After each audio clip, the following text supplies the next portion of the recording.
I will start with a presentation of around 20 minutes, give you the, let's say, official parts and position of the State of Israel, and then I think former MEP David Lega was supposed to speak for 10 minutes, and then we will open it for Q&A, and you can ask whatever you want, and I will answer whatever I want. And in the previous panel, it was end with Abraham Accords. So I actually urge you to ask me question about that. In my previous position, I was as head of Middle East Division in the Ministry of Foreign Affairs. I was part of this initiative. I opened Israeli embassies around the Arab world, and I'll be happy one day, as soon as possible, to go to this part. But unfortunately, October 7 changed a little bit the path that we were on.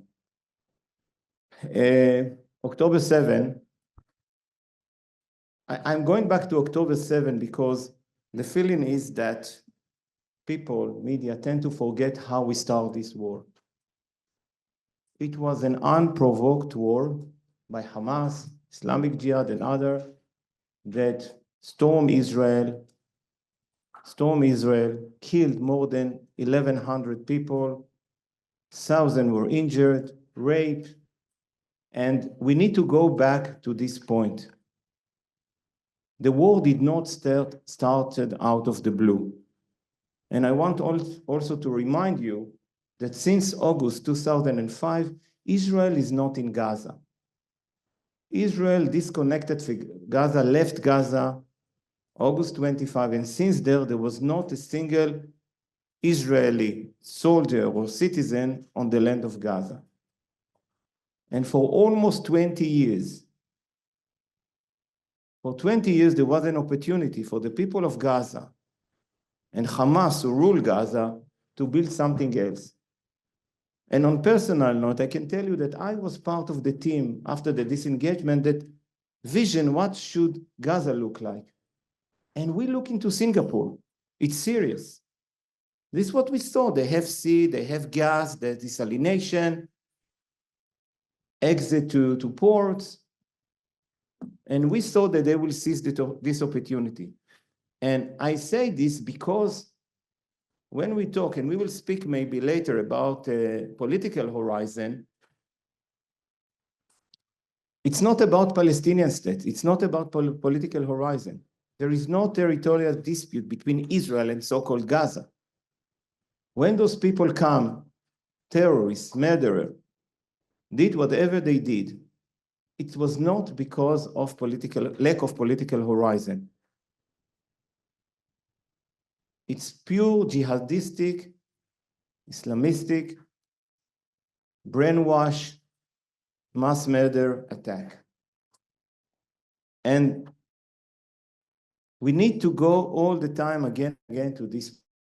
We didn't want the war. We control Gaza. Our war is not against the people of Gaza.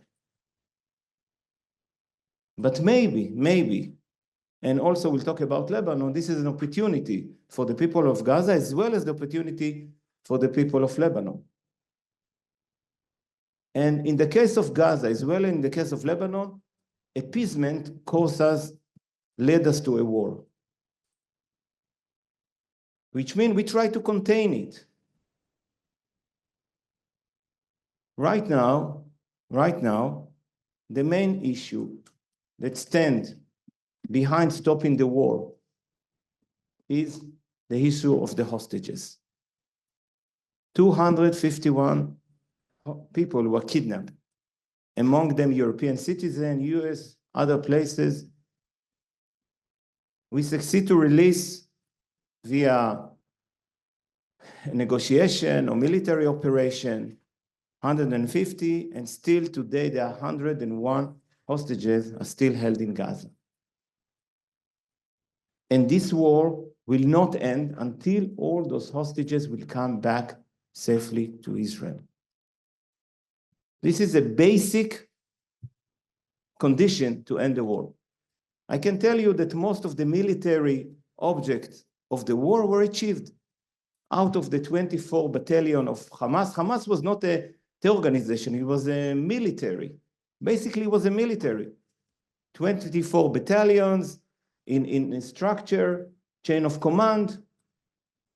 So militarily wise, it's not exist anymore as an army. It still exists as an organization. We cannot take off every single Hamas activist who hold weapon. But as a military, as an army, they are not exist. So the path ahead, first of all, as long as Hamas, first of all, releasing the hostages. And we saw what's happened around months ago, when they murdered 6 Israeli hostages. Tortured and murdered. People, young people who succeed to survive for 10 months, almost 11 months, were brutally murdered.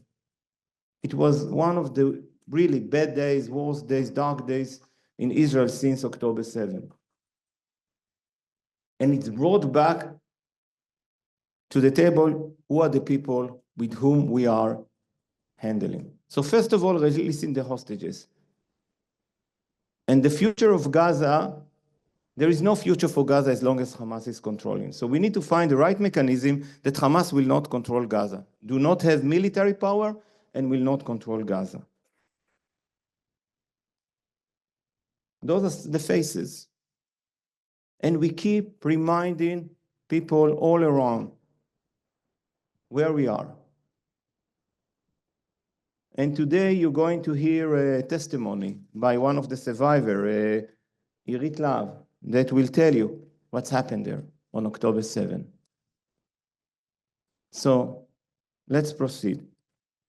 So what was the rationale of Hamas, the rationale of Iran, whatever, we'll speak about Iran? They had basically 3 pillars. The first pillar is terrorizing. Doing this attack, I don't think that they expect to capture Israel or to destroy Israel. They expect to terrorize Israel because they believe that the Israeli society has democracy, Israel is weak, Israel is not strong enough, Israel will not dare to go to a ground operation because we are afraid to lose the life of soldiers. The Israeli society is not strong. On that, they were totally wrong. The Israeli society show resilience. The Israeli society wake up from this horror day and fight back. So this was the first pillar. But they know that to get this, to shake Israel, they say we will make this operation, kidnap, take people inside to Gaza, and then, okay, Israel will retaliate, but in some stage Israel will stop, and we will stay in power because of 2 other factors. One is the regional military support that they are expected to get, and second is international pressure or legitimacy. And the third one, I'm worried more for the third one, not the first 2 ones. And we will come to this point. So let's talk a little bit about the second pillar, or what we call it, 7 front, that Iran and its proxy are possessing against Israel. In Israel, we use the terminology ring of fire. It's a much larger war than with Hamas and with Hezbollah. The Iranian method is very simple. They have this ideology, they approaching or controlling a failed state, and then they build a strong power, military power, using local Shiite or Sunnis forces, support them financially, give them out-of-the-state weapon, and controlling this country. And we see it with Yemen, for example. Yemen is one of the poorest countries in the world. People are starving, and still the Houthis have military capability like more than any European country have. Firing a missile 2,000 kilometers, drone or cruise missile from Yemen to Israel you need to have the know-how, the capability, financial.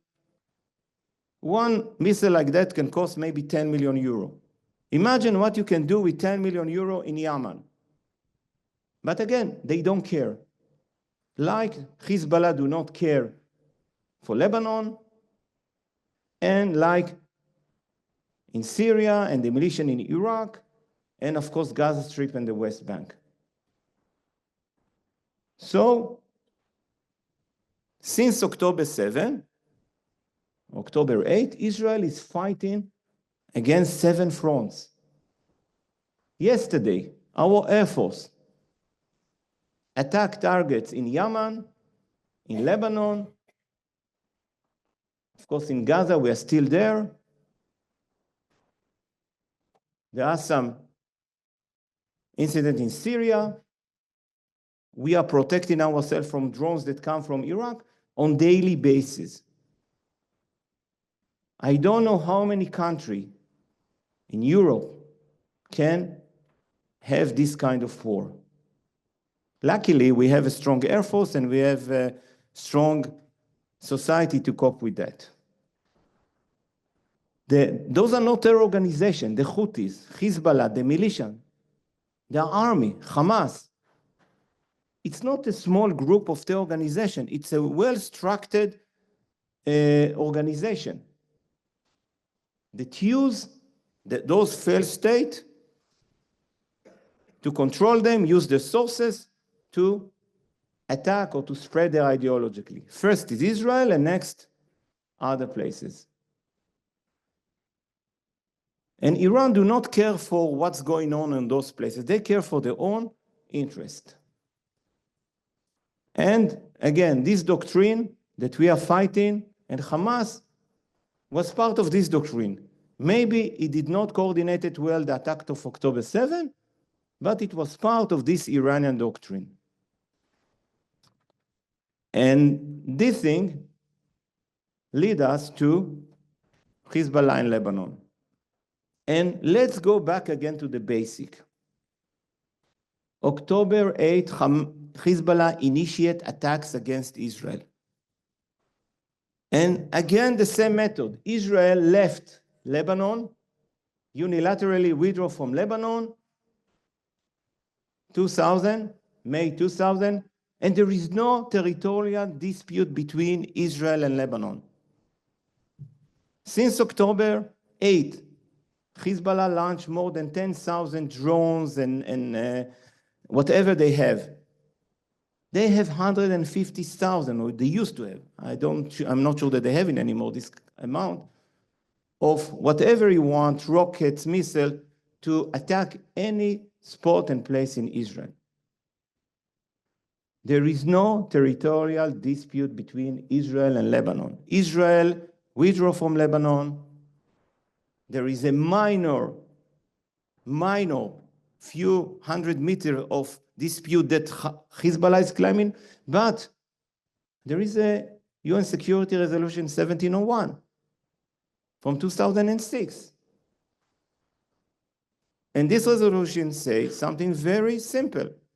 Hezbollah should not be deployed or go disarm basically and take his troop 10 kilometers, we call it to behind the Litani, but definitely not be as a separate force. So there is a UN Security Council from 2006. By the way, there is another UN Security Council from 2004, 1559, that are calling for the same thing. And for 10 months, we went to each and every capital, including myself, to the commission and to member states, and we told them, we do not have any war, we do not have any conflict with Lebanon, or it's not part of this war. We're asking you to press Iran, Lebanon, whatever you want, to implement 1701. Or the minimum is to take Hezbollah from the borders of Israel. And we keep repeating again and again. In case that diplomatically it will not work, we will use military means. We repeat this message again and again and again, and nothing happened. Shuttle diplomacy without any result. Nasrallah, the leader of Hezbollah, may he rest in peace, keep saying again and again, there is a linkage. As long as there is war in Gaza, we will keep fighting, supporting them. I will not go into the difference between Shiite and Sunnite. I don't know how much they really support them. But it was an excuse. And I don't think that any countries in the world, not in Europe, will tolerate 10 months of attacks. We evacuate 70,000 people. Massive destruction in our villages and towns in the north. 10,000 missiles, attacks, anti-tank, whatever. And we ask something very simple. Let's solve it diplomatically. So how long we can tolerate this? And our cabinet decide, the government decide, we will finish our main military operation in Gaza, and if there will not be a solution, we will shift to the north, and this is exactly what's happened. We were very transparent, we put it on the table, and we say it loud and clear to the media, in our briefing, in all the places that we could say it. But apparently, it didn't work. So there is a US security resolution. There is a diplomatic shuttle diplomacy, and still we got an attack. So what should we do? Waiting for what? And in this stage, we decide, the cabinet add something very simple to the operation, to the goals of the war. Bringing back the citizen of the north back home. And since then, September 22nd, we start intensive following attack by Hezbollah, a massive one. We start a military, more intensive operation. And the objectives are clear. Removal of offensive capability, eliminating senior official, naturalizing the ability to invade. One of the biggest trauma on October 7 was the fact that 3,000 terrorists infiltrated Israel and captured and killed. This was the original plan of Hezbollah. Hamas took this plan from Hezbollah. They have this forces Radwan and they plan it. We need to eliminate or to block the transfer of weapons to Hezbollah. Hezbollah, Iran and Hezbollah took hostage all the state of Lebanon. Our war is not with Lebanon. Our war is not with the Lebanese. Our war is with Hezbollah. And maybe there is an opportunity for the people of Lebanon, once and for all, like the people of Gaza.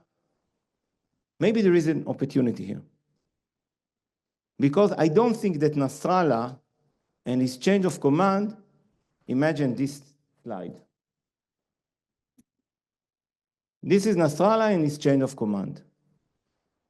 On the face of those people, thousands of people, blood of thousands of people. The world is a better place today since the last, since 3 days ago, but definitely the last 2 weeks. Those people master the chain of command of Hezbollah that executed, murdered so many people in Israel, Americans, French, and other European citizens, and many, many, many Sunnis. You should see the joy in the street of Syria, some area in Syria, in Iraq, in Lebanon, after the elimination of Nasrallah. And again, once we decide, and Nasrallah again, make a huge miscalculation. Miscalculation. Instead of investing billions, Lebanon is a failed state.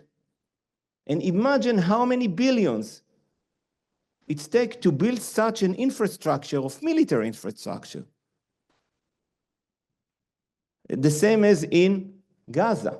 And instead of developing, instead of investing in Lebanon, they invest in building a huge military power. And I think now they realize that, yes, Israel is democracy, that we can put pressure on Israel, but enough is enough. Enough is enough. And right now, Nasrallah may be in heaven, looking on hell, I hope, looking down and think what went wrong. Those people are bad people. Those people are terrorists. And right now, I don't think that they expect the outcome of what's happening. Nobody expects, because for this war we are ready. We were ready, we are ready, and we will keep having this war as long as we remove this threat to our northern border. Now, the call for ceasefire in Lebanon and in Gaza, of course we don't want to continue this war, but in this stage, when Hezbollah is still strong up to a limit and Hamas is there in power, it means that the forces will recover and keep controlling those places. And who is going to pay the price? The people of Gaza and the people of Lebanon. Israel already paid a huge price. We are not willing to pay again any other price. Let's go to our third front. We call it the eighth front. This is Israel legitimacy war. It needs to be understood. This is an asymmetric war. We are not Norway that fight against Sweden. We are not Ireland that fight against Great Britain. Israel is surrounded by terror organization, undemocratic, radicals that exploit whatever they can on the ground, and as well as the international community. Because Israel is a democracy, abide to the international humanitarian law. Israel working according to the international humanitarian law, where democratic state, my family members are in the army, and I can tell you and I can assure you, I serve at the Israeli IDF, like my kids, my son, my nephews, whatever, all of us. And as a democracy, we will do not send our kids to fight for the state of Israel if we know that we are not acting according to basic humanitarian, according to international law. It's not going to happen. And it didn't happen. And this is one of the biggest challenges, how we fight this fight while our hands are tied. On the other hand, and the other side, not only his hands are tied towards his population, he is also exploiting the international community to get support, to put pressure over Israel. And it's very, very complicated. It's a very, very challenging mission to explain to people who do not actually understand this basic. It's black and white. And I will show you some examples. Let me take you to the right slide. This demonstration was here in Brussels, Place Luxembourg, 5 minutes from here. And demonstration, dozens of people calling Nasrallah, in Arabic, Udrub Tel Aviv. Nasrallah, he Tel Aviv. In Brussels. head of terror organization that murder European. And it's allowed to happen here. And it's happening here. While in the street of Tripoli and other places, people happy that somebody took care of these monsters. And in Europe, we see those kind of support. I do not blame everybody, but the fact that it's happening, and we see the demonstration in Dublin, and we see the Spanish deputy prime minister who say, from the river to the sea, Palestine must be free, which means elimination of the state of Israel. And this is the biggest challenge that we have. And for us, it's very difficult to pass the message that this war, that if we will not win the war, totally Europe as well will pay the price. And saying those kind of statements, and I have so many examples that I prefer, but I'm talking about leaders. I'm not talking about the street, media, talking first and foremost about leaders. And this is part of what we have and the challenge that we have. Let's talk a little bit about EU-Israel. I have to tell you, I was not surprised to see the strong support from the EU leadership and institution in Israel since October 7. The first leaders from all around the world that come and show solidarity were Roberta Metsola, President of the Parliament, and Ursula von der Leyen, the President of the Commission. More than that, there were several council decisions, the Parliament. We saw this support because I think the leadership, I know, the leadership of the EU and others are understanding and having the full picture. But there are still, and there will be, some attempt by member states and also people inside the EU that try to impose their agenda onto the EU, which means putting more pressure on Israel, criticize Israel, and this is part of the work. This is the EU. It's not only against Israel, it's all around, and this is our struggle. But I can tell you that even with the people who criticize Israel, they understand that. They understand it. And again, I'm not surprised. I was not surprised on that. I just want to go to the final remark because I want to leave space for question. And there are 6 maybe things that I would like to emphasize. The first one, as I mentioned, the war will end only with the return of the hostages safely back home. The second point, with Hamas in power, no future for the Palestinians in Gaza. There is no, and on that, let me just say, there is no humanitarian crisis in Gaza. There is no humanitarian crisis in Gaza. So the people of Gaza today are living in Gaza. They have food, they have water, but what is the perspective? In case that Hamas is there, I don't see any international force, not the EU, not the US, nobody investing in Gaza, which means they have food, they have water, but what is their perspective? What is the future? I don't see any country let refugees from Gaza come in. I don't see this. So the only maybe future, not maybe, the future for the people of Gaza, that Hamas will not be there as a political and as a definitely not military power. Of course, Israel will not allow it. So maybe it's an opportunity. Speaking about the Palestinian Authority as an alternative, first, the Palestinian Authority need to go into a serious reforms. Very serious reform. Today, if you go to election, my estimation in the West Bank or in Gaza, I'm not sure the Palestinian Authority, the Fatah will win. I don't think so. Internally, there is no trust, there is no leadership, there is a corruption. So people who speak about the Palestinian Authority need to take into account that first and foremost, they need to change. But vis-a-vis Israel, There was not a strong condemnation for what happened on October 7.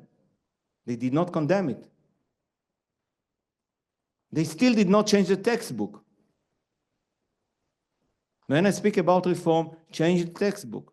There are other reforms now that the EU is pushing for, and we're happy with that, but changing textbook, stopping what we call pay for slay. You know that if you're a terrorist, you get some pension from the Palestinian Authority based on the terror attack that you did or how much successful you were.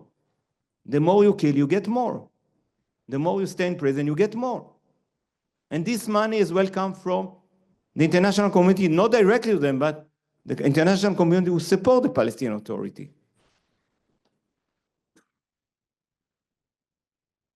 There are some idea for unilateral peace initiative. It's not going to work.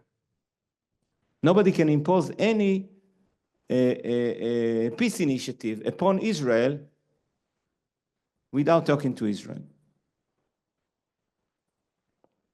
Lebanon, we spoke, implementation of 1701, and this is an opportunity for the people of Lebanon, to the government of Lebanon, to the army of Lebanon, the armed forces of Lebanon, to take back control over their own country.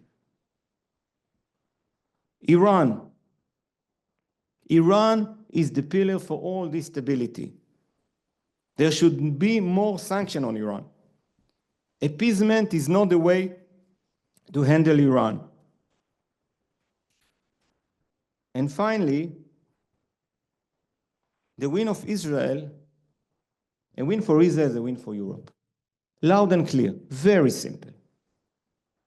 Very simple. And just to conclude, maybe for more optimistic view, looking into the Abraham Accords, I was part of this initiative. And the basic interest of the people who signed with us the Abraham Accords and the Saudis and others are the same. Iran the challenge. Islamic Jihad is the challenge. The basic interests of those regimes are there, not change. And I think that once the war will end, we will go back to that. But maybe it's an opportunity after the big success, especially so far in Lebanon and in Gaza, when Israel succeed to cut two arms, major offensive and investment of Iran, maybe it's the time and maybe it's the opportunity for the people of Lebanon, the people of Gaza, of course, for the people of Israel. For that, we need more pressure. For that, we need a moral stand, which means supporting Israel. So we'll stop here, and thank you for listening. Thank you, Yossi. My name is Musa Appelblad from the Brussels Times. Ambassador Regev, you talked about the existence or lack of territorial disputes between Israel and Gaza and Lebanon, and I'm afraid that was not totally correct. Because after all, there is a territorial conflict between the Palestinians and Israel concerning at least the West Bank and the potential future Palestinian state. Did you, sorry. That I wanted to say, but let's go directly to the situation in the current situation. Again, this is, excuse me, this is a biased position that you present, right? Can I just start my question? No, but before that, because you say a statement, and it's a wrong statement, because we saw when the Hamas plan is, there was not a goal. This attack supposed to support the final aim is to create a Palestinian state, and we are supporting the peace process. So there is a territorial dispute, but it was not part of the goal of Hamas. This is taking the reality and a little bit twisted. This is exactly what I'm saying. And you know what, just one thing, Tal, you mentioned the position of the Israeli diplomats and what we have in. It's challenging, but it's easy, because we believe that we are standing on the right side of history. And taking a terror attack, that murdering, raping, and saying this is part of a political conflict, it's a twist to reality. Please proceed with your question. Okay, I just wanted to add that I suppose it's correct to say that a political horizon was lacking anyway, I mean, for the solution of the Middle East, Israeli-Palestinian conflict for many years. But let's go straight to the situation in Lebanon. And the question now is if we can fear that war will also continue, let's say, without an end, as the war in Gaza has dragged on without any solution, although, as you said, Israel has by now, let's say, defeated most of Hamas, but it hasn't managed to bring about the release of the hostages, and that perhaps was not the highest priority of the current government. But maybe there is an opportunity for that now in connection with this war against Hezbollah. And here you said, perhaps by mistake, that Israel, there was no territorial conflict with Lebanon either, but in fact, as you admitted at once, there is a small issue, a border dispute, which, as we all know, that Hezbollah has used as a pretext for attacking Israel all these years. So my question is, okay, the first question, would Israel be prepared, let's say, in the context of a ceasefire and the implementation of this famous resolution 1701, you mentioned that yourself, to give up that small piece of land for the withdrawal of Hezbollah from southern Lebanon, or otherwise, is Israel at all prepared by now, after, let's say, hitting so hard against Hezbollah, and you yourself really degraded its military capacity, to offer a kind of a ceasefire now, let's say, addressed to the Lebanese government, which is responsible, of course, for what happens. Okay. Okay, take my question, please. Let me speak again about Lebanon. I was part of the team that so-called, not say negotiate, we have some trilateral mechanism to try to solve the issue of this, what you call the territorial dispute. Trust me, I know better than anybody here what it's about. It's about few hundred meters. Here and there, 13 point, meaningless. We solved the most complicated part in our so-called dispute with Lebanon, the maritime. And Israel went to a huge compromise.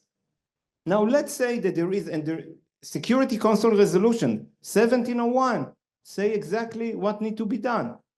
So even if there is a minor little territorial dispute, there is a justification to build an army. It's going back to the basic. The war is not about political horizon. The war is not about territorial dispute. It's an excuse. It's just an excuse for Iran, Hezbollah, for Hamas to use it. I agree with you that there is we need to look into the political horizon, but it's not related to those two fronts. And some forces in the international community make this linkage. There is no linkage. When you build an army with 150,000 missiles, it's not about few hundred meters of dispute. This is not the story. The story is a ring of fire. The story of Iran that building forces around Israel to destroy Israel. The story is a struggle between a democracy and radical forces. This is the story, and we need to be clear on that. We found so many documents when we have this land operation in Gaza. We didn't see the goal of this military attack or terror attack is to establish a Palestinian state. From the river to the sea. So this is right now what we're facing, and the solution for the conflict with Hezbollah, very simple. Security Resolution 1701 implemented, that's all what we're asking. We do not have anything. You want to solve this territorial minor? let me tell you a secret, there is not much dispute over that, because during the year, there was some formula to solve it. So there are not major, if at all, territorial gaps. We are willing to discuss everything, but we are not going back to October 6th. We are not going back to October 6th. Yes, please. A shorter question, maybe there. Yeah. Thank you for the floor. Thank you, Mr. Ambassador. Javier Villamor for Brussels Signal. Last week I was From where, with, sorry? From where? Brussels Signal. Okay. Last week I was with Mr. Alejo de la Cuadras here. He was presenting this white paper about how should be the new relations with Iran from the European Union. I just would like to ask, what would you expect from this new parliament, this new 5 years in the European Union? Do you think we would change the relations with Iran, and how it will affect to Israel? Thank you. Yeah. You know, inside, and it's not a secret, inside the EU, there are people who think differently. Some people think that there should be more engagement. Others think otherwise. Some member states think there is a need for more interaction with maybe with the new so-called moderate president. Others think there should be more push. Our position is very clear. There is no place for appeasement. Anytime that we try to contain it, speak with them, the outcome was building a threat and position threat on Israel. Now, right now, we are all, like all of us, waiting to see what will happen with the election in the US and, of course, in the composition of the new commission. So we are working with some of the designated offices and the parliament, and I would like to use this opportunity and thank David for really help us a lot there in the parliament, European Parliament, pushing the Abraham Accord and stand in the toughest day and support the state of Israel. Thank you very much for that. So back to that, there are many question marks, but our position is very clear. The only way to solve the Iranian problem is putting pressure. Now there is a new president. Still, Iran controlled by cleric radical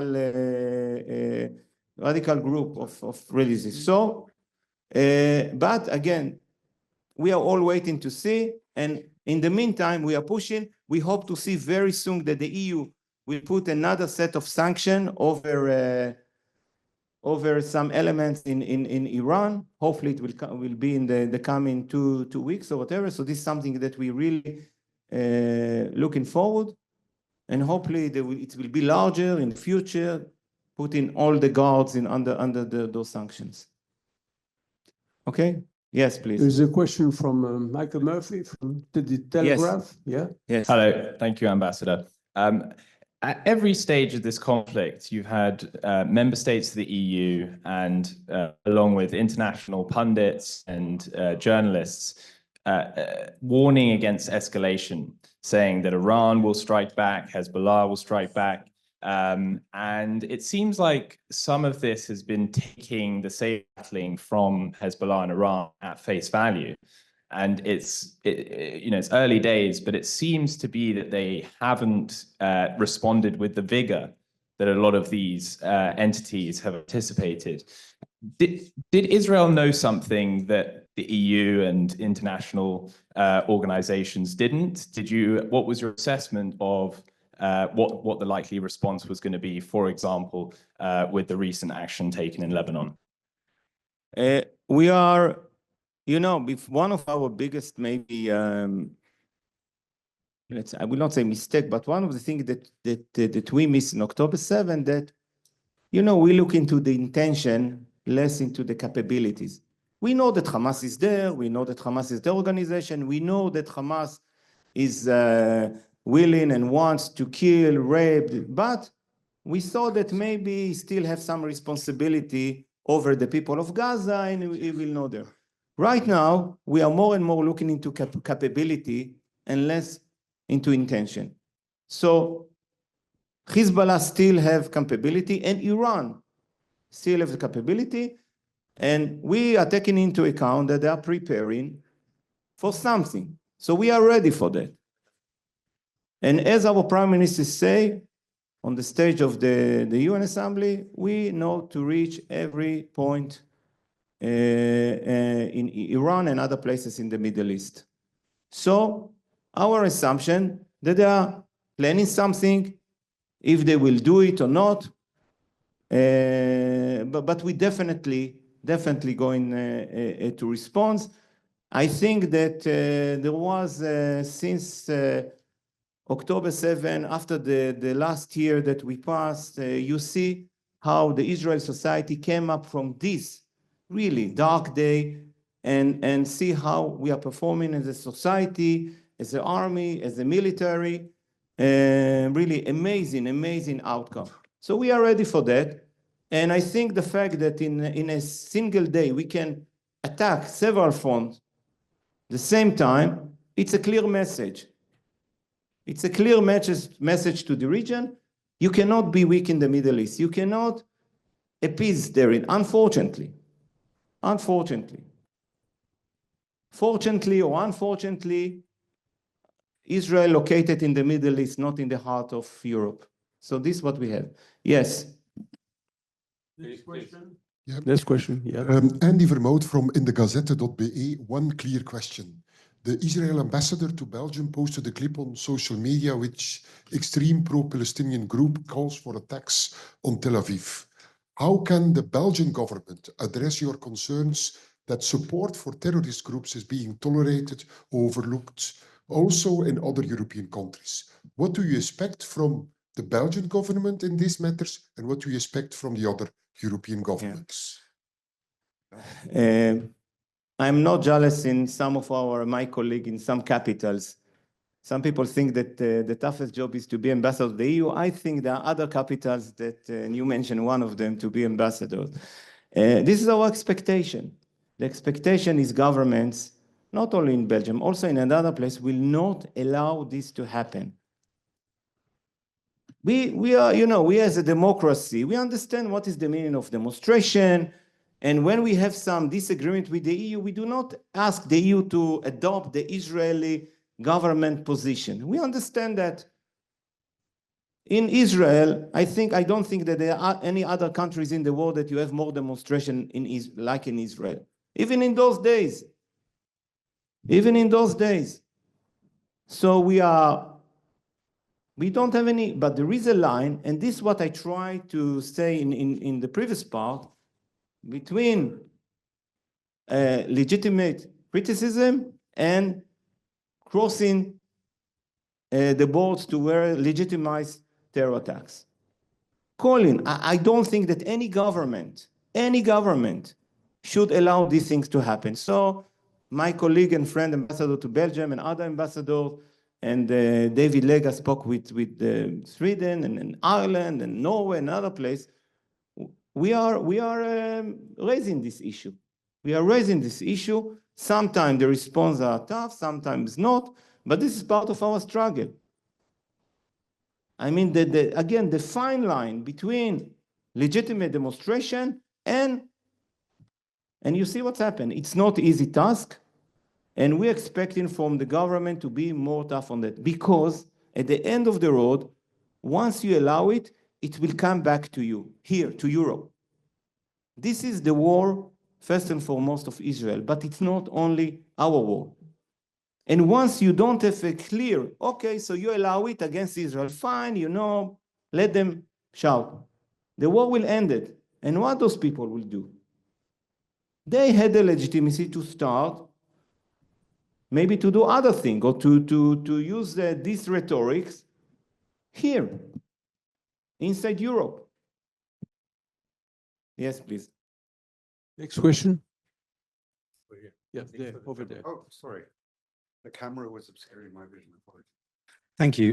Jonathan Sachdoti, I'm a freelancer from the UK. I'm just curious to try to understand the Israeli position. You expressed some sort of optimism about EU outlook towards this, but with Joseph Borrell saying that Israel has used starvation in war, targeting civilian infrastructure in Gaza. It seems like what you said in your presentation is that the EU, or at least wider public opinion, is an eighth front of the war. So how can you reconcile this Yeah. optimism you have with what appears to be complete obstructionism? Just Macron's speech about Lebanon just before the strikes in Lebanon was effectively calling for immediate ceasefire. Is it not actually getting in the way, or is Israel just able to brush it off? No. When I say I'm optimistic, because the EU is composed from 27 member states, not only from Borrell, not only from 27 member states.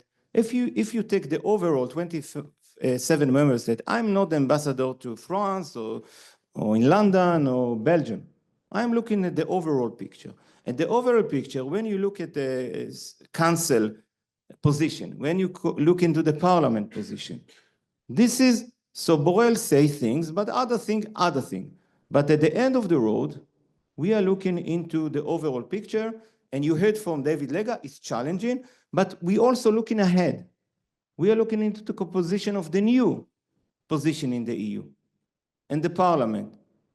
And I just can tell you that I'm optimist when I see this picture coming up. So we cannot take here and there, and when I say that there are some member states and there are some elements in the EU, they try to impose their own position or the state position on the EU general position. This is part of my fight to tell them, okay, there are other players here. There are other players that do disagree with this. So my role is to remind people or players here that the EU is bigger than one or two positions. And if I look at the overall picture, I can tell you that I'm more optimistic, and especially when we're looking ahead to the next cycle of we see it in the parliament and the commission. Yes, please. Next question, maybe the last one before we are going to lunch. People are executing, I hear since morning. So thank you very much. I just want to conclude and say, a year after we start this war, Israel was changed. Israel was changed in a sense that it was a blow up to what we believe and how we act. We believe that via containing the situation in Gaza, containing the situation in Lebanon, which means, let's talk, let's look for compromise. It's blew up in our face on October 7 and then October 8. But I think that Nasrallah, as Sinwar, they misunderstand the force and determination of the Israeli society, the Israeli military and army. And they pay now the highest price that they did not anticipate.